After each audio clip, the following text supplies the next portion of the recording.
বঙ্গোপসাগরে সুস্পষ্ট হলো ঘূর্ণাবর্ত। বাইরে থেকে অতি ভারী নিম্নচাপ রয়েছে। আজকে থেকে ঘূর্ণিঝড়ের চক্রাঙ্গানি শুরু হবে।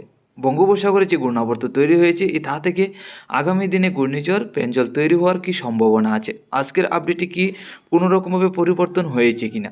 এছাড়া দক্ষিণবঙ্গে বন্ধুরা দেখতে পাচ্ছি ঘন কুয়াশা রয়েছে, তা থেকে ঘন কুয়াশারও কি আপডেট দেখে নেব, তাপমাত্রা জেনে নেব।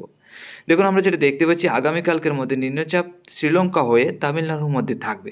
তারপরে এই ঘূর্ণাবর্তটা আস্তে আস্তে বঙ্গোপসাগরের পশ্চিমের উপকূল ধরে অগ্রসর হবে। আগামী 28 তারিখের মধ্যে এই ঘূর্ণাবর্তের নিম্নচাপ অন্ধ্রপ্রদেশ, তামিলনাড়ু, কলকাতা, উড়িষ্যার উপকূল ধরে বাংলাদেশের দক্ষিণের জেলাগুলির দিকেও নিম্নচাপ কিছুটা প্রবেশ করবে। আগামী 29 তারিখ পর্যন্ত বঙ্গোপসাগরের মধ্যে ঘূর্ণাবর্তটা থাকবে। তো বন্ধুরা, আমরা যেটা দেখতে পাচ্ছি এই ঘূর্ণাবর্ত থেকে ঘূর্ণিঝড় তৈরি হচ্ছে না, নিম্নচাপ তৈরি হবে। আর এই নিম্নচাপগুলির কারণেই দক্ষিণবঙ্গে, এছাড়া আমাদের ভারতের যতগুলো উপকূলবর্তী এলাকা রয়েছে বঙ্গোপসাগরের সম্পূর্ণ উপকূলবর্তী এলাকায় নিম্নচাপের কারণে বৃষ্টি হবে। তারপর 30 তারিখ থেকে 1 তারিখের মধ্যে এই ঘূর্ণাবর্তটা চলে যাবে তামিলনাড়ু হয়ে আরব সাগরের দিকে। তো বন্ধুরা, আমরা যেটা দেখতে পাচ্ছি এই ঘূর্ণাবর্ত থেকে ঘূর্ণিঝড় তৈরি হচ্ছে না। প্রায় 50 থেকে 60 কিলোমিটারের কাছাকাছি গতিবেগ থাকবে। 70 থেকে 80 কিলোমিটারের কাছাকাছি গতিবেগ চলে গেলে ঘূর্ণাবর্ত কিন্তু ঘূর্ণিঝড়ের রূপ নেয়। তো আমরা যেটা দেখতে পাচ্ছি 50 থেকে 60 কিলোমিটার কাছাকাছি গতিবেগ থাকবে। এর মধ্যে নিম্নচাপ পরিণত হবে, ঘূর্ণিঝড় পরিণত হচ্ছে না। তো এছাড়া আগামী দিনে আবারও একটা ঘূর্ণাবর্ত তৈরি হওয়ার সম্ভাবনা ছিল, তা দেখে নিচ্ছি। আমরা যেটা দেখতে পাচ্ছি আজকের আপডেটে অনেক পরিবর্তন রয়েছে। হালকা পাতলা কিছু নিম্নচাপ থাকবে, তা থেকে তেমন ঘূর্ণাবর্ত বা ঘূর্ণিঝড় তৈরি হওয়ার কোনো সম্ভাবনা নেই। এখন দেখে নিচ্ছি আগামী 28 তারিখ থেকে 29 তারিখের মধ্যে যে নিম্নচাপ প্রবেশ করতে যাচ্ছে দক্ষিণবঙ্গে, তাতে বিশেষ করে বাংলাদেশের দক্ষিণের জেলায় খুলনা, বরিশাল, চট্টগ্রামের যে বঙ্গোপসাগরের উপকূলবর্তী এলাকা আছে, এইসব উপকূলবর্তী এলাকায় যে নিম্নচাপ প্রবেশ করতে যাচ্ছে তা থেকে বৃষ্টির কী সম্ভাবনা, কোন কোন জেলায় বৃষ্টি থাকবে, আমাদের ত্রিপুরা রাজ্যের দিকে নিম্নচাপ প্রবেশ করার সম্ভাবনা আছে কিনা। আজকের দিনে নিম্নচাপ নেই, আগামীকালকেও নিম্নচাপ কোনোরকমভাবে প্রবেশ করবে না। 28 তারিখ বিকালের মধ্যে গেলে দেখতে পাচ্ছি কিছু নিম্নচাপ থাকবে চট্টগ্রামের দিকে। তাতে চট্টগ্রাম, খুলনা, বরিশালের সাইড নিয়ে কিছু নিম্নচাপ থাকবে। আর এই নিম্নচাপগুলির কারণে বৃষ্টি হবে খুলনা, বরিশাল, চট্টগ্রামের যেসব উপকূলবর্তী এলাকা রয়েছে বঙ্গোপসাগরের সাইড নিয়ে, এইসব উপকূলবর্তী এলাকায়।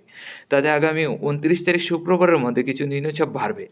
তাতে দেখতে পাচ্ছি খুলনা, বরিশাল, চট্টগ্রামের মধ্যেই হালকা থেকে মাঝারি বর্ষণ হবে। এছাড়া বন্ধুরা, আমাদের ত্রিপুরা রাজ্যে তেমন নিম্নচাপ প্রবেশ করার সম্ভাবনা আমরা দেখতে পাচ্ছি না। আগামী 29 তারিখ থেকে 30 তারিখ পর্যন্ত, আগামী 28 তারিখ থেকে 30 তারিখ পর্যন্ত এই 3 দিন একটানা হালকা থেকে মাঝারি বর্ষণ হওয়ার সম্ভাবনা খুলনা, বরিশাল, চট্টগ্রামে। মাঝে মধ্যে আমাদের ত্রিপুরা রাজ্যে কিছু নিম্নচাপ আসবে, তেমন বৃষ্টির সম্ভাবনা নেই, তবে হালকা পাতলা চিটাফোঁটা বৃষ্টি হলে হতে পারে। এরই মধ্যে মেঘলাভাব থাকতে পারে দিনভরই। তো 29 তারিখ থেকে 30 তারিখের মধ্যে আমাদের ত্রিপুরা রাজ্যে কিছু নিম্নচাপ আসবে, যার কারণে কিছু মেঘলাভাব থাকবে।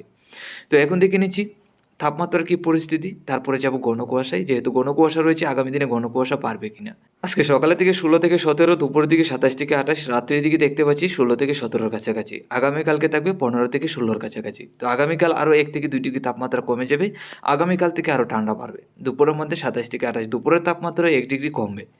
তারপর রাত্রির মধ্যে গেলে দেখতে পাচ্ছি 17 থেকে 18-র কাছাকাছি থাকবে। তো বন্ধুরা, আমরা যেটা দেখতে পেলাম আগামীকাল থেকে ঠান্ডা কিছুটা বাড়বে, কনকনে ঠান্ডা অনুভব হবে। দক্ষিণবঙ্গে বিশেষ করে ত্রিপুরা, বাংলাদেশে কনকনে ঠান্ডা অনুভব হওয়ার সম্ভাবনা আগামীকাল থেকে। দেখে নিচ্ছি ঘন কুয়াশা আগামী দিনে বাড়বে কিনা। আজকে সকালের দিকে মোটামুটি ঘন কুয়াশা ছিল আমাদের ত্রিপুরা, চট্টগ্রাম, আসামের শিলচর, উত্তরে রংপুরের সাইড নিয়ে, এছাড়া শিলিগুড়ি, আলিপুরদুয়ার, গুয়াহাটি সহ। তো বন্ধুরা, আজকের রাত্রির মধ্যে গেলে দেখতে পাচ্ছি হালকা পাতলা ঘন কুয়াশা থাকার সম্ভাবনা চট্টগ্রামের দিকে, এছাড়া বাকি জেলাগুলি মোটামুটি পরিষ্কার।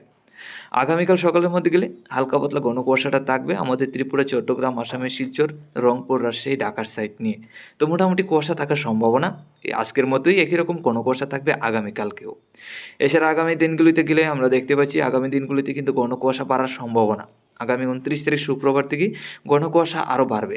তাতে দেখতে পাচ্ছি সম্পূর্ণ বাংলাদেশ সহ আমাদের ত্রিপুরা রাজ্যে ঘন কুয়াশা থাকবে।